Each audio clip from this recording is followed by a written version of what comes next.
God is grace. Alam nyo, sa totoo lang, hindi lang naman kayo ang nagkakamali. In fact, lahat tayo. Even pastors. We sin. We commit sin. We disappoint God. And without the grace o hindi lang sa habang ng Panginoon, hindi tayo makakatayo dito. Hello? And this time, with this song, worship the Christ, with this song was given to me by God as I meditate on the Lord. Dumating sa punto na mag-repent ka, and then you will repeat. You will repent, and then you will repeat. Sino nakaranas ng gano'n? Sino nakaranas ng gano'n? Ano? Na parang minsan ang hirap na umalampas ang Panginoon. At itong awit na gusto namin present sa inyo is, pwede bang akinin natin bilang mensahe natin sa ating Panginoon? Pwede ba? Pwede ba? This is a simple song, but as you sing to the Lord, ay dirigin ng Panginoon, alam ko, ating nararamdaman. Pastor, ito na.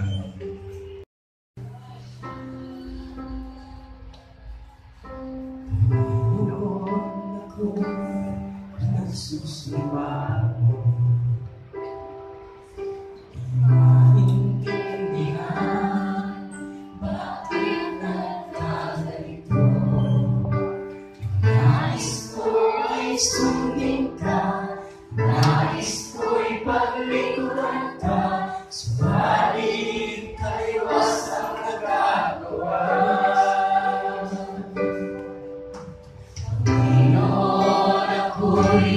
Nagsusumamo,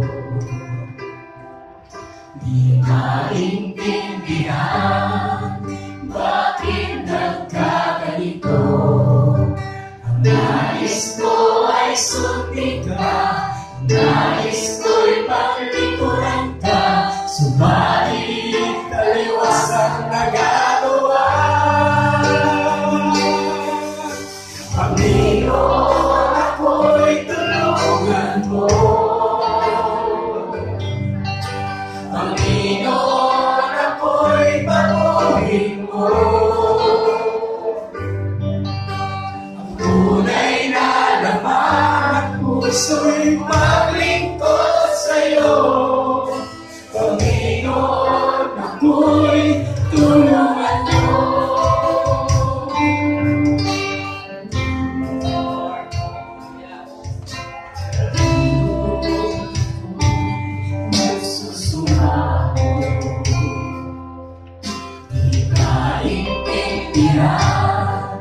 Bakit nagkaganito? Ang nais ko ay sundin ka, ang nais ko'y paglikuran ka, subalit taliwas ang nagagawa. Panginoon, ako'y tulungan mo. Panginoon, ako'y baguhin mo. Ang tunay na laman, puso'y maglingkod sa'yo. Panginoon, ako'y tulungan mo. Panginoon, ako'y tulungan mo. Panginoon, ako'y baguhin mo. Ang tunay na laman ng puso'y maglingkod sa'yo. Panginoon, ako'y tulungan mo.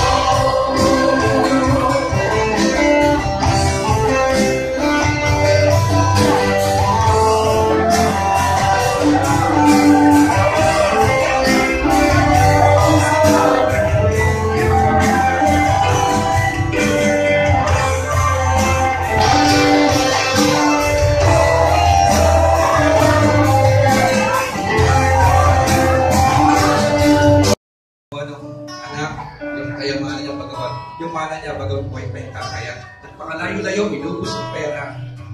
And when that son came back, bumalik, ano nasabi ng tatay? Ng ama, tanong ba na, bakit mo ginawa yun? Bakit ka nagpasaway? Bakit ka naging suwail? Sinabi mo rin ng Ama? Hindi. Ano ang nakita natin sa Ama? Anong example? Malayo pa yung anak nakita ng tatay. Ibig sabihin, sa bawat oras, sa bawat sandali, naghihintay ang Ama sa pagbabalik ng kanyang anak.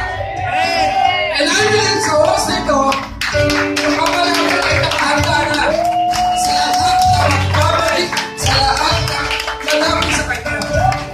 Jesus said in Mark chapter 1 verse 17, "Follow me, follow me."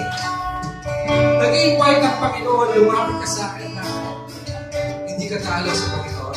And this night, ito yung marahil ka dahilanan, hindi ang sakit na dito ka. Hindi lang para ma-enjoy ang pagsamba, pagtugtog. But once again, to make peace, na mag-ayos tayo sa Panginoon. Again, God is not concerned with your past. Ang mahalaga sa Panginoon is ano ang katutunan mo. And I'm hoping, yung nakasulat dito, say with us and with you, people of God, magkakaisa tayo. We will say to the Lord, Lord, I will follow. Once again, all of us, Lord, I will follow. Susunod ako, Panginoon, and I believe the Lord will make big changes. And hindi lang tayo enjoy. As we come out of this place, there will be a new life. Because we are going to follow Jesus. Amen. Pagkakaan natin, Panginoon. Ilan tayo ba? Let us pray. Father, we thank you for this day. We thank you for this wonderful opportunity to experience your presence. And most of all, God, once again, you have touched our hearts. Thank you for your forgiveness. Thank you for your love. Thank you for your goodness, for your grace, Lord. And right now, Lord, I pray, guide us, guide me, O Lord, in my daily lives, O God. As I live, Lord, let your will be done.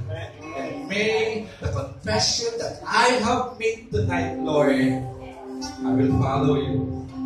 Grant me, Lord, the wisdom, the power, Lord, so I can live a life that is pleasing and that will give glory to you alone, oh my Jesus. In Jesus' name I pray. Amen.